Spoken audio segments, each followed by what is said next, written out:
পশ্চিমবঙ্গে পালাবদল হয়েছে। এর আগে ছিল স্বাস্থ্যসাথী প্রকল্প, এবার আর স্বাস্থ্যসাথী নয়, এবার পশ্চিমবঙ্গের মানুষজন ভারতবর্ষের অন্যান্য স্টেটের মতন তারা পেয়ে যাবেন হচ্ছে আয়ুষ্মান ভারত কার্ড। যদিও স্বাস্থ্যসাথী এখনই বন্ধ হচ্ছে না, এমনটা কিন্তু শুভেন্দু অধিকারী স্পষ্টভাবে বলে দিয়েছেন। অর্থাৎ যদি আয়ুষ্মান ভারত কার্ড যদি চালু হয়, তারপরেও কিন্তু স্বাস্থ্যসাথী কার্ড কিন্তু আপাতত বন্ধ হচ্ছে না, অর্থাৎ এই ফিনান্সিয়াল ইয়ারটা হয়তো চলবে।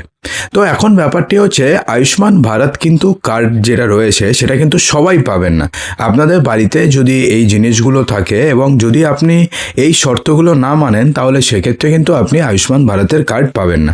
তো কিসের জন্য পাবেন না, চলুন এক এক করে জেনে নিন।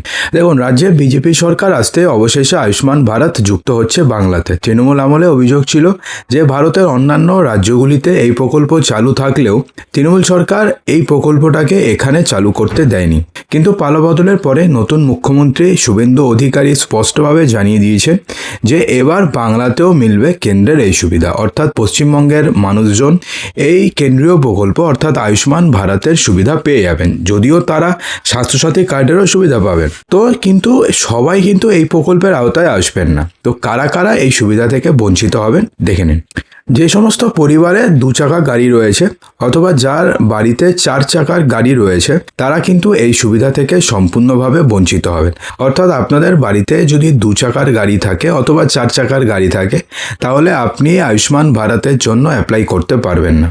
একই সঙ্গে যাদের মাছ ধরার নৌকা রয়েছে তারাও কিন্তু এই সুবিধা পাবেন না। অর্থাৎ যদি কেউ জেলে হয়ে থাকে, তার যদি মাছ ধরার নৌকা থাকে, তাহলে তিনি পাবেন না, কিন্তু তার আন্ডারে যারা কাজ করেন তারা কিন্তু পেয়ে যাবেন। ঠিক আছে, যাদের বার্ষিক আয় 2.5 লক্ষ টাকার বেশি, তারা আয়ুষ্মান ভারত প্রকল্পের সুবিধা পাবেন না। অর্থাৎ যাদের বার্ষিক আয় 2.5 লক্ষ টাকার বেশি, তারা এই প্রকল্পের সুবিধা পাবেন না। এতদিন পর্যন্ত বাংলাতে চালু ছিল স্বাস্থ্যসাথী প্রকল্প।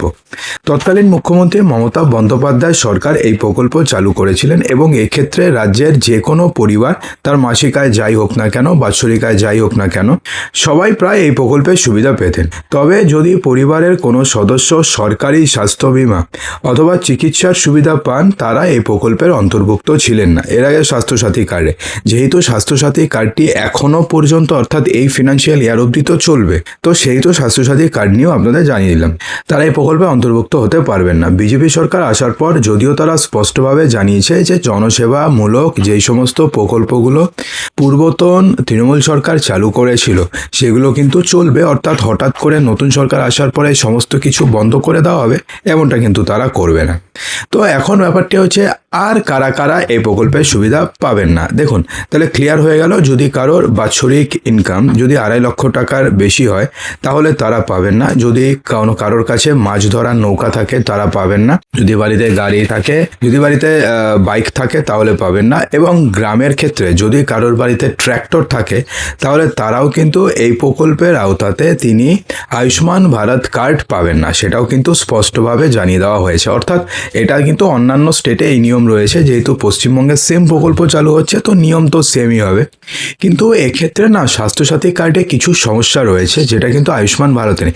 এর আগে জানিয়ে দিই যে 70 বছরের বেশি যদি কোনো বয়স্ক ব্যক্তি থাকে আপনাদের বাড়িতে, তার বয়স যাই হোক না, তার ইনকাম যাই হোক না কেন, বাড়ির ইনকাম যাই হোক না কেন, তারা কিন্তু এই প্রকল্পের আওতাতে চলে আসবেন ডাইরেক্টলি। অর্থাৎ চিকিৎসার জন্য 5 লক্ষ টাকা তিনি পাবেন। অর্থাৎ 70 বছরের বেশি বয়স হলে পরে তার ইনকাম নিয়ে কোনো রকমের বাধ্যবাধকতা নেই বা কোনো আপার লিমিট নেই, তিনি হয়ে যাবেন। ঠিক আছে, তো এখন যে স্বাস্থ্যসাথীর সাথে এর যে একটা যে মেন ডিফারেন্স, সেটা হচ্ছে স্বাস্থ্যসাথী কার্ডে কিন্তু মূলত পশ্চিমবঙ্গের বিভিন্ন হসপিটাল কিংবা নার্সিংহোমেই এই প্রকল্পের সুবিধা পাওয়া যেত। যদিও সবাই কিন্তু দিত না। স্বাস্থ্যসাথী কার্ড নিয়ে ঢুকতে গেলে আগেই বলে দিত সিট নেই বা কোনো বেড খালি নেই, তো এগুলো বলে দিত। কিন্তু আয়ুষ্মান ভারতে কিন্তু সেটা নয়। আয়ুষ্মান ভারতে কি হবে, আয়ুষ্মান ভারতে কিন্তু পশ্চিমবঙ্গ কেন, ভারতবর্ষের যে কোনো স্টেটে এই প্রকল্পের সুবিধা আপনি পেয়ে যাবেন। অর্থাৎ এই প্রকল্পের মাধ্যমে আপনারা কিন্তু টাকা আপনাদের চিকিৎসার সুবিধা পেয়ে যাবেন ভারতবর্ষের প্রতিটি স্টেটে। দেখুন, তাহলে আয়ুষ্মান ভারত থেকে আপনি কি কি সুবিধা পাচ্ছেন? রোগীর স্বাস্থ্য পরীক্ষা থেকে চিকিৎসকের পরামর্শ সবটাই এই প্রকল্পের আওতাতে থাকছে। অর্থাৎ যদি কোনো স্বাস্থ্য পরীক্ষা করাতে হয়, যার আয়ুষ্মান ভারতের কার্ড রয়েছে তিনিও করাতে পারবেন। এছাড়া চিকিৎসকের যদি পরামর্শ নেন অর্থাৎ ভিজিট ফি সেটাও পেয়ে যাবেন। একই সঙ্গে হাসপাতালে ভর্তি হওয়ার আগে 3 দিন অবধি চিকিৎসা এবং সেবা শুশ্রূষার খরচ মেলে, অর্থাৎ যেদিন আপনি হসপিটালাইজেশন হয়েছেন তার 3 দিন আগের থেকে আপনি সমস্ত খরচ পেয়ে যাবেন। রোগী হাসপাতালে ভর্তি হলে তার সমস্ত ওষুধ এবং চিকিৎসার বাকি সামগ্রীর খরচ সম্পূর্ণভাবে সরকারের। এছাড়াও ডায়াগনস্টিক এবং ল্যাবরেটরি খরচ বা আইসিইউর খরচ সমস্ত কিছুই সরকার বহন করবে। অর্থাৎ এটা কিন্তু একটা দারুণ একটা স্কিম, কিন্তু এটা সমাজের মূলত পিছিয়ে পড়া মানুষজনদের জন্য, সবার জন্য কিন্তু এই স্কিমটি নয়, শুধুমাত্র গরিব যাদের মান্থলি ইনকাম বা ইয়ারলি ইনকাম খুবই কম তাদের জন্য। তো আশা করব ভিডিওটি ভালো লেগেছে, ভালো লাগলে লাইক করবেন, শেয়ার করবেন, চ্যানেলটিকে সাবস্ক্রাইব অবশ্যই করবেন।